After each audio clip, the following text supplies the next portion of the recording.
Hello, and welcome back to another installment of this year's Horn Camp Connect. I am Nikki LaBonte, the Assistant Artistic Director for KBHC, and your host for these sessions. You know me, you love me, or not. And I'm here today with Natalie, who is a faculty member here at camp. She is on the faculty of DePaul University and has just written a book that we are going to be talking about today called A Singing Approach to Horn Playing. It's new, it's out. Yes. It's published by Oxford University, which is a very credible publishing institution.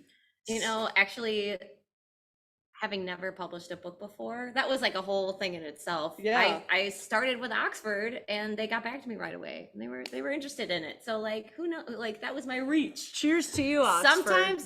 Sometimes, things work out. That's right. So Natalie, I want to talk a little bit about your book, but I want to talk about like what inspired you to write this book. So can you talk to me about your relationship? This will feel like therapy, but I don't want it to. I want you to talk to me about your relationship with aural skills. And was it always positive, or did it start out rough? You know, I wouldn't say if it was positive or negative. It just was absent. Really. Okay. Was that I started the horn because I was interested in doing music. You know, that was very compelling to me to join band. And I'm not from a family that I didn't have any musical training. I didn't read music before I started the horn. And so you can imagine day one of like trying to hold this thing and sit in an ensemble, a band of 50 other kids. Like this did not go well. I didn't understand how I could be meticulous about memorizing the right fingerings, but still somehow the wrong note coming out of the instrument. And so, not positive or negative, just no aural training of any kind. Yeah.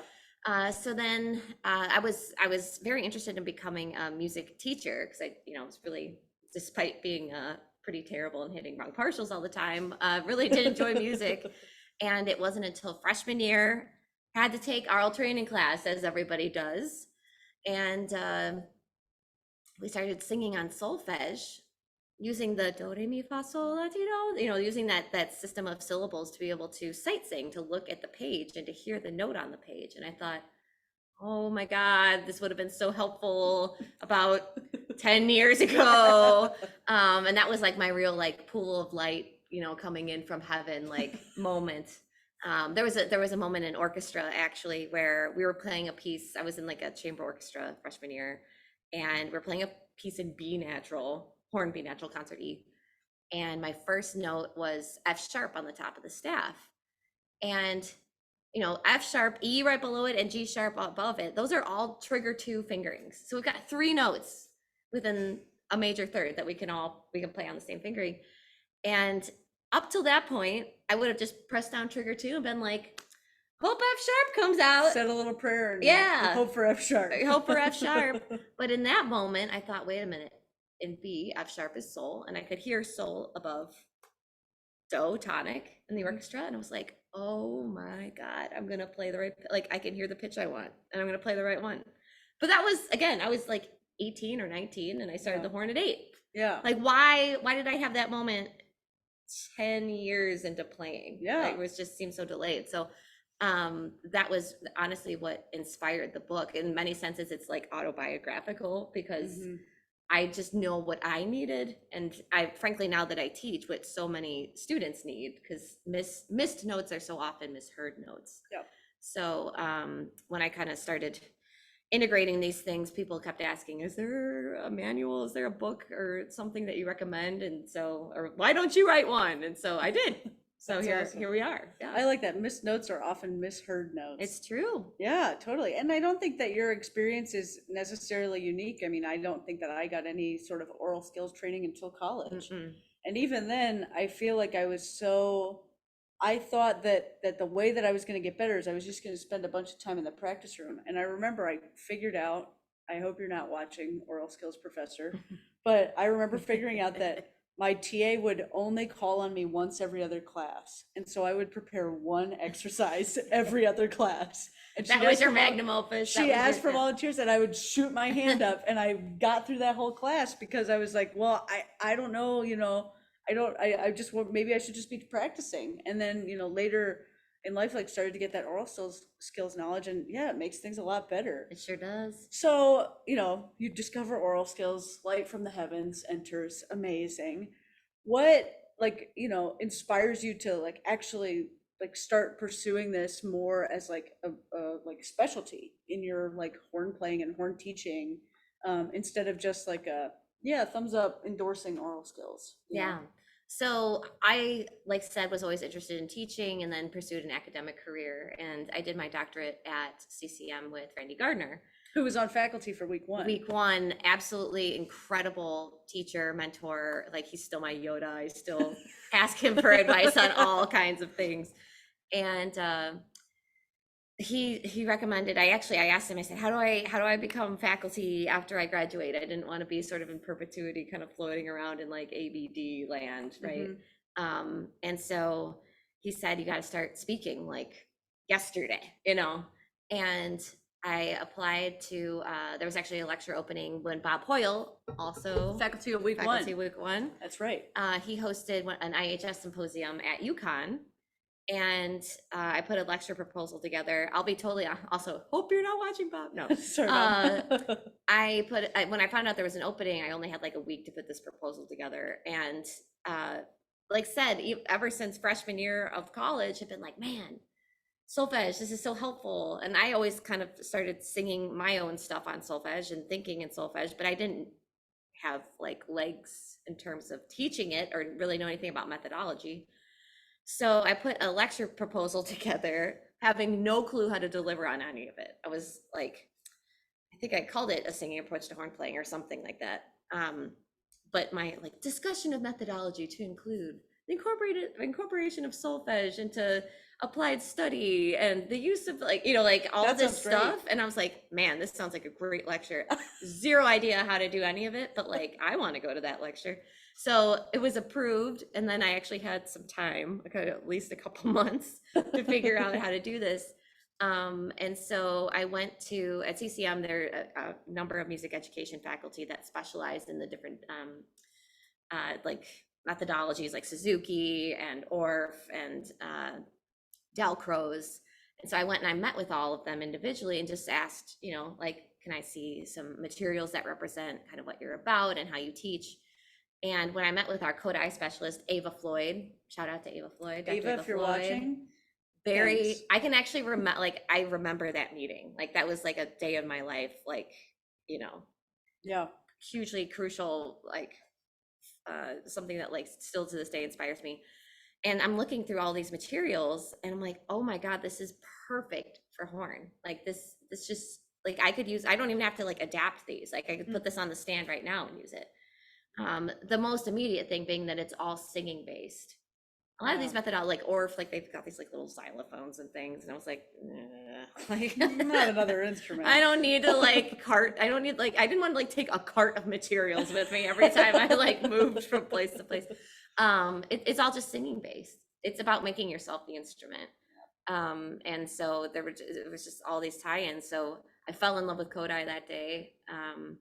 And ended up doing a Fulbright actually after my dissertation and finished my doctorate. And that was sort of also like an absolutely formative year for me, being in Hungary for a year. Yeah. So yeah. That's amazing. What about, the singing, approach for Kodai, is there anything else that really like set it apart in terms of, how the material was crafted or anything like that? Absolutely. So Kodai isn't explicitly like just for general like classroom music, but I think what people most strongly associate it with is working with children. And so I was thinking like, man, if my question is how to teach solfege, I really need to ask how to teach solfege to children, because whatever works for children is going to be fun, it's going to be memorable, it's going to be sticky, right? And brass players are usually just large children. So like this is going to be an easy, this is going to be a good connection here. So Easy, smooth transfer. So yeah, exactly. So so for that reason, that it's fun, it's game oriented, and it's also like sort of, I don't know if multi-sensory is the right way to describe it, but you're always kind of working in tandem between like visual components and aural components, and even like tactile kinesthetic things, like you're using your hand for hand staff and hand signs, and like spatial relationships, all of these different things, so that you're kind of always, it's like cross training. It's like you're training cross training. It's all song based. So like actually one of the first things that I loved when I met with Ava Floyd was that one of the first books she handed me was a book of songs compiled by Eleanor Locke called Sail Away. It has just a bunch of American folk songs in it. And at the very front, it would catalog all these different songs by what's called tone set. So songs that only have like literally 3 notes in them. You could say, I want, like maybe I've got a beginner, I've got a 5th grade student who can only play the range of a perfect 5th. They can play from C to G, right? And that's so musically unsatisfying for them in band, because they're playing like whole notes. Like, don't you remember how desperate you were to play a melody? Oh yeah. When you were like first starting? I mean, oh my yeah. God, I remember like the first time I played something my parents could recognize, and it was like so far into the like, it's a miracle any of us made it through, right? So you can look through this like these catalogs of songs, the way that they do this in Kodai, and it'll say like, here's all the songs with the range of a perfect 5th, and some of them only have 3 notes in it, or 4 notes, like do re mi sol songs, or you know, whatever, mi la songs, and how like that just seemed to be such a great key, such a great way to get them like singing and playing actual melodies. So that was something that that Kodai, like immediately that resonated with me. Resonated. Resonated. Oh, jokes. Okay, so jokes. So like getting into your book, like how did you take this like big method full of all of these like, you know, amazing ideologies, and like write something for horn? Like, you know, we've all used, well, anyone who's been through a college music program has used some sort of aural skills book. You know, I still have my Ottman Rogers at home. Hell yeah. Oh yeah, I got all the numbers written in on that one for the scale degrees. So why is this book different than those? What kind of avenue were you looking for when you were creating it to be different than just like another aural skills or sight singing book or something like that? One of the things that because I now teach aural training, freshman aural training, I actually love it. I really do. I get to introduce solfege most times, because as you said, my situation is not unique. Most students come in freshman year of college and have no idea what solfege is, haven't done it. What scares them usually the most is the syllables. Having to remember the do re mi fa sol la ti do, and then I have to sing the whole Julie Andrews song over and over and over. And it's funny, even just singing it backwards, do ti la so fa mi re do, like that takes a minute. So they get scared by the syllables. So my book starts with like said, tone set songs. So there's a whole chapter of just do mi sol songs. You can literally, you only have to focus on knowing 3 syllables, and you can play them all in the same fingering. On the horn. Yeah, totally, you can. So it starts with all the songs, and then sort of related exercises with that, and then it branches into horn literatures, like actual like excerpts and things, like let's sing the clarinet line that goes along with the 2 horn parts in the Beethoven A trio. You know, because wouldn't it be so great if we knew how the other part of the chamber component of that excerpt actually went? Right. Things like that, or harmonies underneath, like, I don't know, let's say sound romance, right? That I have different harmonic exercises you can do, so that you can actually feel chord progressions happening, and resolutions happening, cadences and things like that, so that it's sort of informed performance, right? That you're making phrasing decisions and things like this based on like really actually knowing the score. So yeah, neat. I think, you know, one of the things that like in introducing aural skills, you know, it's so easy, and I know a lot of people, myself included, who get really like down about aural skills, and like there's such like a baggage to oral skills of like, oh, I'm not good at this. It makes me feel terrible. Oh, I like, get a what am- crier like every quarter. Name, I'm name not them. No. Yeah, right here in alpha order. So, no, I'm just kidding. No, seriously, every single quarter I get Yeah. at least one crier. Yeah. It's so frustrating. I mean, I remember a couple like, late like 1 a.m. trying to record an oral skills thing and like trying to play the piano and hit these chords and sing along with it. And it's terrible, Yeah. it just is so demoralizing. And I think, something that I think you've said is like, people don't like, you can't be bad at oral skills because you haven't done it a lot. That's you right. know? Yeah. It's a new skill for a lot of people. And one thing I really like about this book is that, you incorporate the horn in a way that makes people feel like they have like a little bit of a comfort zone. It's relatable. Yeah, and totally. applicable and practical. Yeah, like Absolutely. I know Beethoven 8. That's fun. Like I know that excerpt, and so being able to use that and see that direct like connection, I think it makes it a lot more fun to be able to engage with. Absolutely.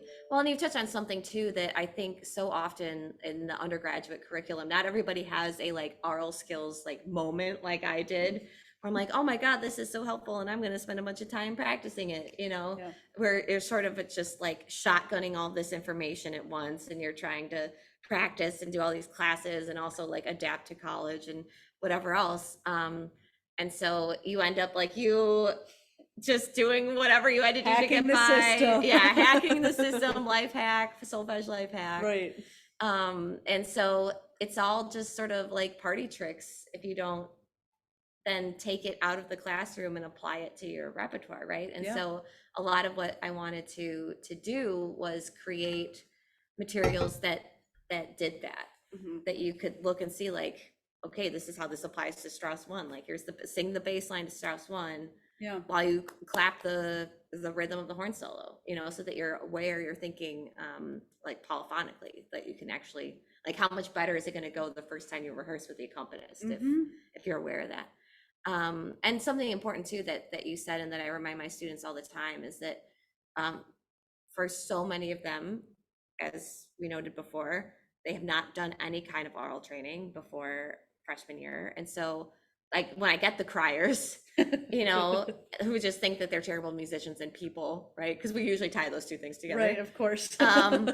That's another session. That's a whole nother session. Yeah, that's with the Shea Lounge. Yeah, Right? yeah. We get a full couch for that one. full sofa. Is I remind them, I tell them like solfege is a language, right? And I'm like, okay, we're in week 8 of your first quarter of oral training. I said, if you had taken Italian or Japanese for 8 weeks and you weren't fluent yet, would you be like, I can't do it, it's terrible, right? And then like, oh, I guess. And then, then just kind of start coming around. And then I will also say that it's very important to recognize when you are new at something as opposed to bad at something. I always joke, I'm like, I'll tell you in oral training 4 if you're bad. No, but I don't. But when they're coming in, it's like, this is brand new information. Yeah. Like I actually, when I was in, this was like a pandemic project. I decided that I wanted to learn how to swim because I'd never taken swim lessons. Yeah. And it was just such a good reminder because to be a total beginner at something. Yep. I remember the first thing we had to do was actually do a front float in the pool.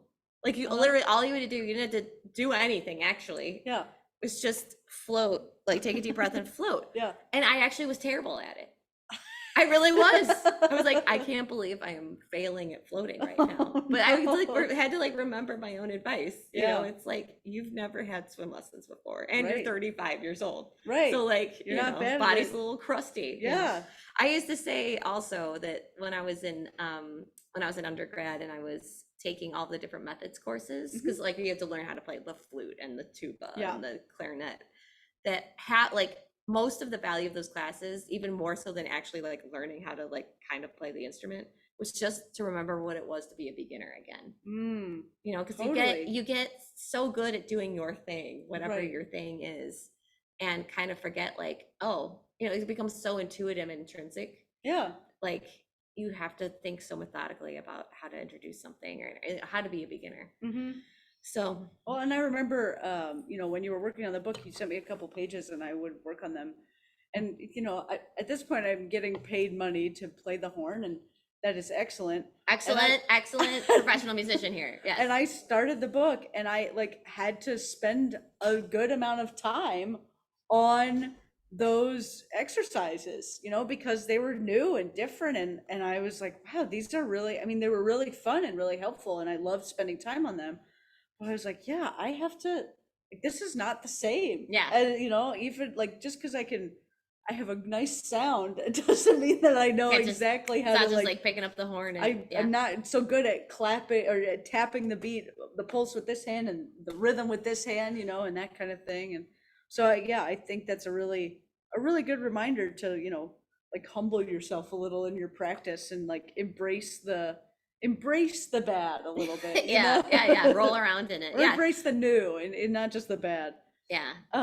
With, you know, like people at home who I'm sure you've already gone to Amazon.com and ordered this book. If not, you should. This is the QVC We portion. don't. That's right. This is the QVC. We're gonna have a banner down there that has how many we've There's sold. only 9 minutes left to 9 order. minutes left to order. That's right.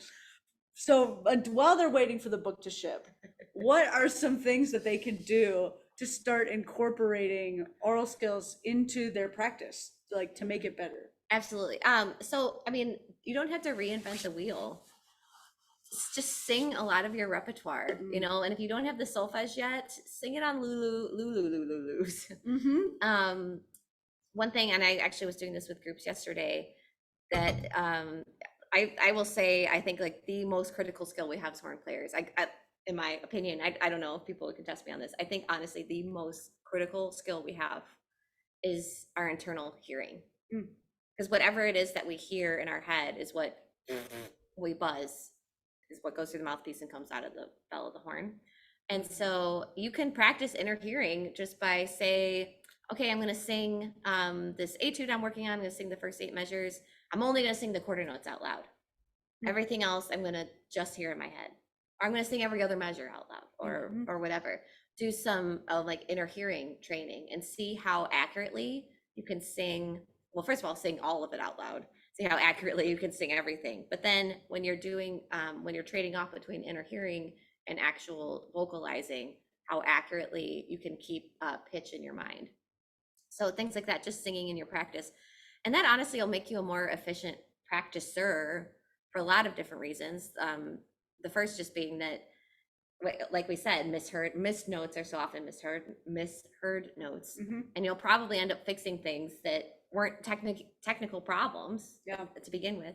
But also we all come to points in practice sessions where you've been like, you know, chugging away, working on whatever, and you just need a face break. Yeah. And we're all guilty of it. You grab your phone and you start scrolling, whatever, or texting. Rather than doing that, you know, and have like essentially losing practice time, give your face a break, do some singing. Yeah. You know, definitely. that sort of thing. And we've all certainly been in rehearsals before too, where, you know, the horns, you guys, we sound good. And so they're focusing on the, you know, the violas, we're rehearsing whatever issue. And as you're sitting there, like use that time, see if you can like solfege what's going on in the rest of the orchestra, or, you know, tap the rhythm of your part while you're listening to the basses play or whatever, right? Like you can use empty rehearsal time, vacant rehearsal time if you're just sitting, and turn that also into personal practice. Yeah. I remember, you know, sitting in Rochester with PK, and we were rehearsing Beethoven 5, and the second movement there's this big bum bum bum bum bum bum bum bum bum bum bum, and exactly, and I remember him leaning over and asking me. He knew the answer, but he was like, what harmonic are the trumpets on at that moment?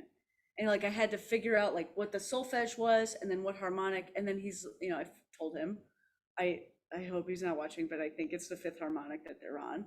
And he was like, and what's the tendency of that note?